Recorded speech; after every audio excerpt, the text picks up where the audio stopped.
नमस्कार दोस्तों, मैं डॉक्टर हेमचंद गुप्ता, फिजियोथेरेपिस्ट। आज हम आपको बताएंगे कंधे की समस्या के बारे में। कंधे की समस्या कुछ इन दिनों आम हो चुकी है। ये अधिकतर सभी लोगों को होती है, जिसमें स्पोर्ट्स इंजरी में ज़्यादा ही ये प्रॉब्लम आ रही हैं। रोड एक्सीडेंट के बाद कंधा जाम हो जाना, आफ्टर ऑपरेशन के बाद कंधा जाम हो जाना और शोल्डर डिसलोकेशन के बाद कंधा जाम हो जाना। आज हम बताएंगे इनकी एक्सरसाइज के बारे में, शोल्डर की एक्सरसाइज के बारे में, जिसके वजह से आपका शोल्डर पहले की तरह हो जाएगा। आइए हम बताते हैं आपको। हम पहली एक्सरसाइज फिंगर लीडर, जिसमें कोहनियाँ सीधी रहेंगी और उंगलियां चलानी है इसके ऊपर। ये इक्विपमेंट है, इसका नाम है फिंगर लीडर, जिसमें उंगलियां चलाएंगे। जैसे जैसे उंगलियां ऊपर जाएंगी वैसे वैसे हम दीवार की तरफ चिपकते चले जाएंगे, खिसकते चले जाएंगे और लास्ट में जाके बिल्कुल दीवार में चिपक जाएंगे। फिर इसी प्रकार से धीरे धीरे धीरे धीरे वापस आएंगे और अपनी जगह पे आकर खड़े हो जाएंगे और कोहनियां नहीं मुड़ेंगी। इस एक्सरसाइज को कम से कम 10 बार करेंगे। इसी एक्सरसाइज को हम दोबारा फ्रंट से करेंगे, जिसमें कोहनियां सेम उसी तरीके से रहेंगी, उंगलियां चलेंगी और धीरे धीरे धीरे उंगलियां चलाएंगे और दीवार की तरफ चिपक जाएंगे। फिर ऐसे ही वापस आएंगे, धीरे धीरे वापस आएंगे और फिर अपनी जगह पे आकर खड़े हो जाएंगे। ये भी एक्सरसाइज 10 बार करनी है। दूसरी एक्सरसाइज रहेगी हमारी शोल्डर व्हील। शोल्डर व्हील को आराम से पकड़ेंगे और फिर धीरे धीरे इसको घुमाएंगे। क्लॉकवाइज करेंगे, 10 बार क्लॉकवाइज करेंगे और 10 बार ही एंटी क्लॉकवाइज करेंगे। इसको बहुत सावधानी से करेंगे, आराम से करेंगे, किसी झटके के साथ नहीं करेंगे। तीसरी एक्सरसाइज रहेगी टी पुली। टी पुली इस तरीके का इक्विपमेंट रहेगा, जिसमें आराम से बैठेंगे। बैठने के बाद शोल्डर को एक हाथ से नीचे की तरफ खींचेंगे, दूसरे हाथ से ऊपर की तरफ ले जाएंगे स्ट्रेच करते हुए। इस तरीके से दोनों हाथों से 10-10 बार इस एक्सरसाइज को हम करेंगे।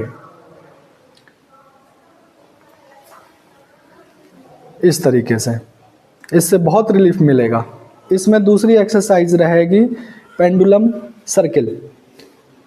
10 टाइम एंटी क्लॉकवाइज और 10 टाइम क्लॉकवाइज। बैलेंस बना के रखेंगे और बैलेंस के साथ इसको करेंगे। चौथी एक्सरसाइज हमारी रहेगी टॉवल स्ट्रेच। टॉवल स्ट्रेच, इसमें एक टॉवल लेंगे, जिस हाथ में जो हाथ इंजर्ड है उस हाथ को नीचे रखेंगे और इस तरीके से हम पकड़ेंगे। जो हाथ हमारा सही है उस हाथ से हम टॉवल को ऊपर की तरफ खींचेंगे और जो हाथ हमारा इंजर्ड है उस हाथ से हम टॉवल को नीचे की तरफ खींचेंगे। कम से कम 10 से 15 बार इस एक्सरसाइज को हम करेंगे, जिससे हमारा कंधा रिलीज हो जाएगा। इस तरीके से करेंगे। और पांचवी एक्सरसाइज हमारी रहेगी पेंडुलम एक्सरसाइज। पेंडुलम एक्सरसाइज 2 तरीके से होती है। एक, हम कहीं अच्छे से स्पेस पे खड़े होंगे,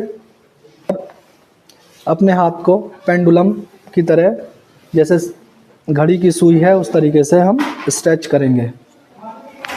छठी एक्सरसाइज हमारी रहेगी आर्म पिट स्ट्रेच। आर्म पिट स्ट्रेच में दोनों हाथों को अपने शोल्डर के अकॉर्डिंग, ये थोड़ा सा डाउन है, एक टेबल पे रखेंगे और दोनों हाथों को नीचे की तरफ स्ट्रेच करेंगे, जिससे हमारा शोल्डर स्ट्रेच होगा और फिर रिलीज करेंगे। फिर से नीचे की तरफ डाउन करेंगे, फिर रिलीज करेंगे। इसको भी 10 टाइम करना है और इससे भी बहुत आराम मिलेगा। ये एक्सरसाइज मैंने आपको समझाने के लिए बताया है। अगर आपको ये एक्सरसाइज करनी है तो जो टेबल होगी वो शोल्डर के अकॉर्डिंग या शोल्डर के फेस तक होगी। फिर उसके बाद बहुत आरामदायक तरीके से हम इसको कर सकते हैं। 7वीं एक्सरसाइज हमारी रहेगी क्रॉस बॉडी आर्म स्ट्रेच। इसमें क्या करना है, अपने राइट हैंड को लेफ्ट हैंड के एल्बो से, राइट हैंड के एल्बो से स्ट्रेच करना है और अपोजिट साइड देखना है। इसी तरीके से दूसरे हैंड को स्ट्रेच करेंगे और अपोजिट साइड देखेंगे। 10 टाइम दोनों को करना है। 8वीं एक्सरसाइज हमारी शोल्डर ब्लेड स्क्वीज रहेगी।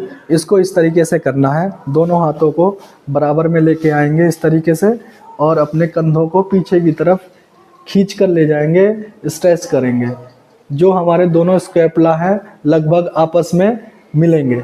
इस तरीके से ये 10 बार करनी है और रोक के रखना है 5 सेकंड, फिर उसके बाद धीरे धीरे रिलीज कर देना है। इस तरीके से ये हमारी एक्सरसाइज रहेगी। अगर हमारी ये वीडियो आपको पसंद आई हो तो मेरे चैनल को लाइक करें, सब्सक्राइब करें और शेयर करें। और अगर कोई डाउट हो तो कमेंट सेक्शन में आप डालकर पूछ सकते हैं।